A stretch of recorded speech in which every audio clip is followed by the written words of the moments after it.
This is nothing new. In fact, in my family, we have a story of Connecticut that goes back to 1968 in the town of Ridgefield. My brother-in-law, slightly older, had become a teacher there.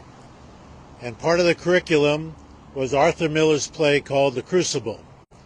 Most of us know it's about the Salem witch trials. Most of us also know it's really about McCarthy and his hearings against anti-communists. This was part of the curriculum.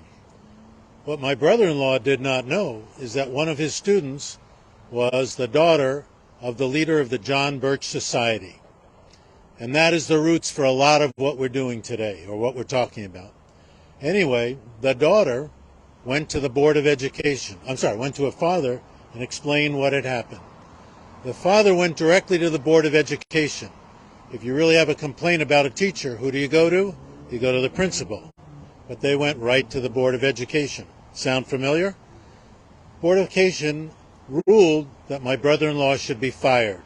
He was fired immediately without any warning, and he was let go. This was devastating to my family. I was younger than him, but to see our new member of our family lose a job like this. Something happened that we never knew about, but within about a week, the superintendent called him up and said, "We'd like to offer your job back." He said, "No way.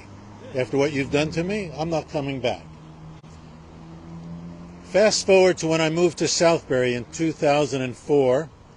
In 2005, I met a woman at the Democratic Town Committee who had just become the principal of the high school in Ridgefield.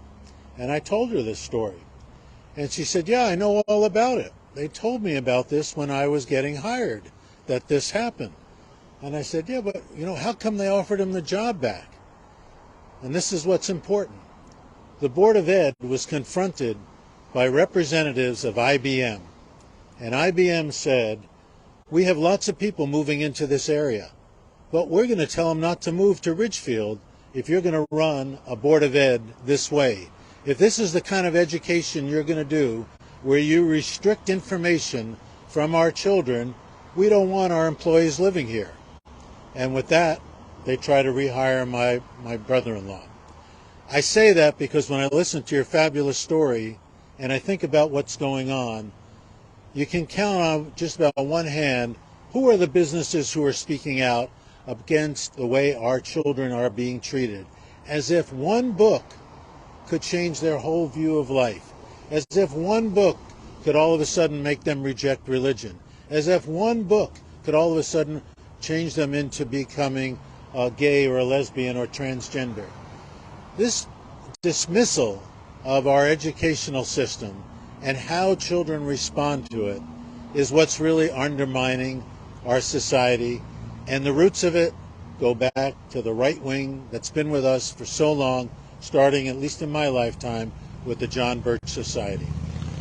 The missing element from my point of view is, where is the business community? Don't they see the long-term effects of having people not educated in the full history?